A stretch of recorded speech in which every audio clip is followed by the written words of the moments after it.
Bom dia, irmão, irmã, frater soror, buscadores, homens de fé, pessoas de fé. Vamos começar mais uma vez a nossa escola dominical, na graça de nosso Senhor, iluminados pelo Espírito Santo e com Cristo, né? Hoje vamos tratar de alguns temas. A questão da graça, a questão do ritual, a importância do ritual. O que eu vejo hoje é um pouco sumido, né, das igrejas. Né? Ainda o catolicismo acaba mantendo, mas talvez a linha luterana mantenha alguma coisa. A gente vê o resto faltando com a situação, né? Vamos lá. Evangelho segundo Marcos, capítulo 14, versículo 22. Enquanto comiam, Jesus tomou um pão e, abençoando, partiu e entregou a eles, dizendo: Tomem, isto é meu corpo. Depois tomou um cálice e, dando graças, entregou-lhes. E todos beberam dele. E lhes disse: Isto é meu sangue da aliança que é derramado em favor de muitos. Eu lhes garanto, não beberei mais do fruto da videira, até aquele dia em que beberei o vinho novo no reino de Deus. E tendo cantando o hino, saíram para o Monte das Oliveiras. Então,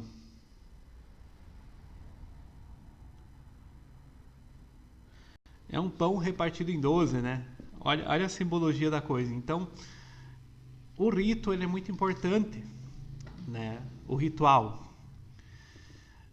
O que nós vemos hoje em dia? Nós vemos muitos pregadores, ministros, inventando discursos muito bonitos, muita situação de oratória, né? Situação de programação neurolinguística, vários conhecimentos, toda aquela emoção, né?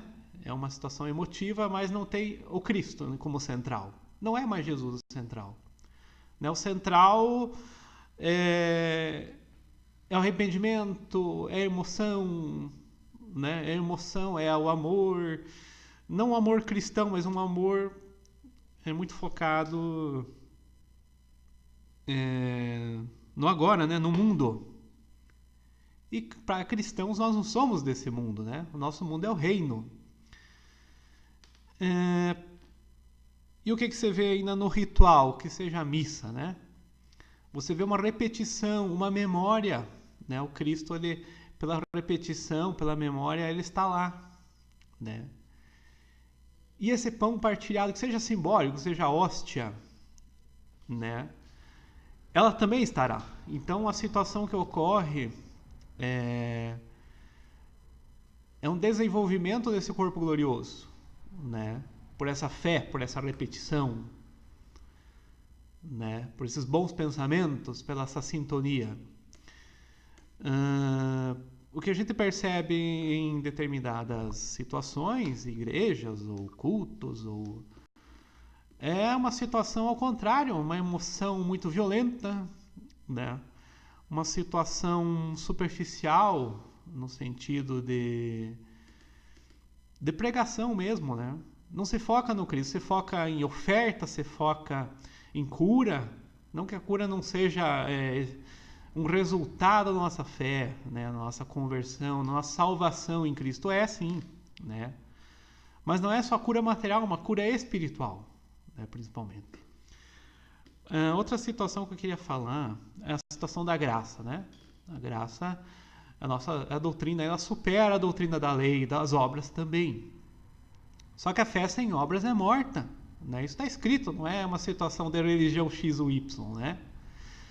Então é um conjunto, né? Quando Cristo via alguém convertido ou curado, ele falava, não peque mais, né? Ele não falava, não, você agora está salvo, pode viver a tua vida que não vai ter mais problema nenhum, né?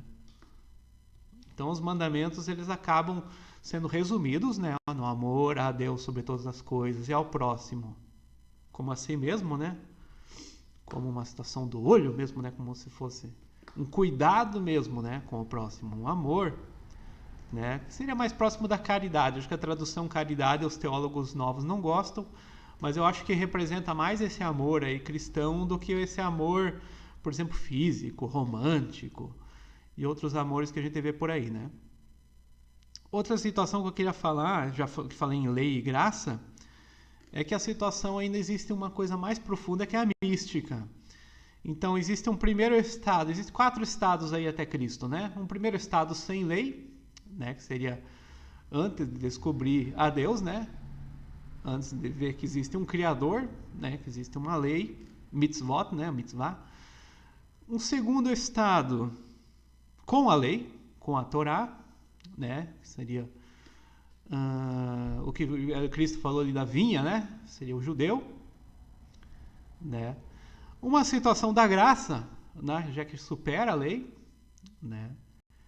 O amor de Cristo, a nossa salvação em Cristo, né? Que não descarta também a boa ação, não descarta o amor ao próximo, muito pelo contrário, a lei é o amor ao próximo, é uma ação, né? Então aí a situação ela não é porque é graça, porque eu não vou fazer mais nada e estou em Cristo e estou salvo, né? E uma quarta situação é o Cristo interno, uma situação da lei pela própria lei, né? Então ele já tem interno no coração da pessoa, né? Essa natureza divina, né? O Cristo está em mim, está comigo, está em mim, né? Eu sou, né? Essa situação mística já é um quarto nível, né? Não é simplesmente uma conversão em religião ou eu vou simplesmente cantar na igreja, né? Não, não é isso. O místico está em mim, está em Cristo interno. Eu levo Cristo comigo, né? Não que a assembleia ou o grupo não seja importante, ele continua sendo central. Mas o Cristo interno, o Cristo místico, ele vai nos cobrar e não tem como se esconder dele, né? Enquanto a igreja você muda, você acha que se converteu, não se converteu, você pode mudar para lá e para cá, né? Então é muito mais simples, né? Então a situação do Cristo, ela nos preenche, que nem se fôssemos um vaso mesmo, né? Um vinho novo, né? O vinho novo entrou, e esse é Cristo, né? Então nós estamos nesse casamento místico nosso com o Senhor, né? Esse é o grande casamento aí. Mas é isso aí, pessoal. Queria só falar desses detalhes, né?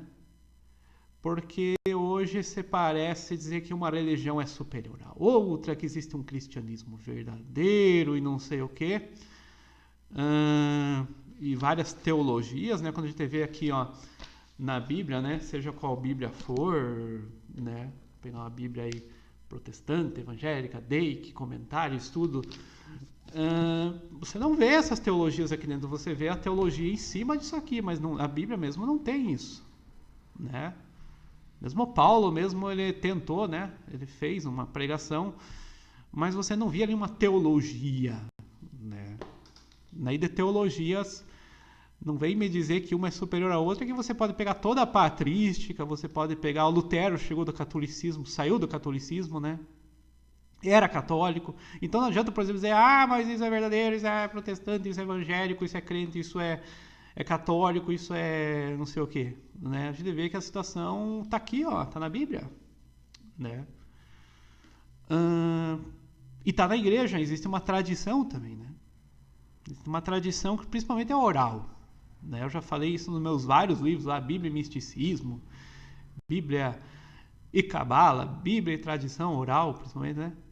Tá lá, né? Existe uma tradição oral judaica, existe uma tradição oral cristã católica, né? Ou cristã, né?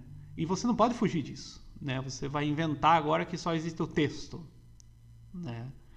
Inclusive para judeus, lendo o Talmud, você diz que existe uma heresia, né? A heresia era que acreditava só no texto, né? Então existe a tradição que foi nos dada, né? Pelos sacerdotes, pela, né? Essa tradição apostólica mesmo, né? Então isso é inegável, né?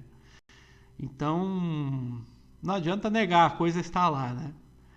E o Cristo místico interno está mais ainda lá, mais profundo ainda, né? Que a gente quer negar, mas ele está aqui em nós mesmo, né? Não é só em templos de pedra, nem instituições. Essas instituições acabam, né? São temporais, são dos homens. O que nós buscamos é Deus, é o eterno, né? Tá bom, pessoal? Essa foi nossa escola dominical, né? Até a próxima. Estejam com Deus em Cristo e iluminados pelo Espírito Santo. Até mais.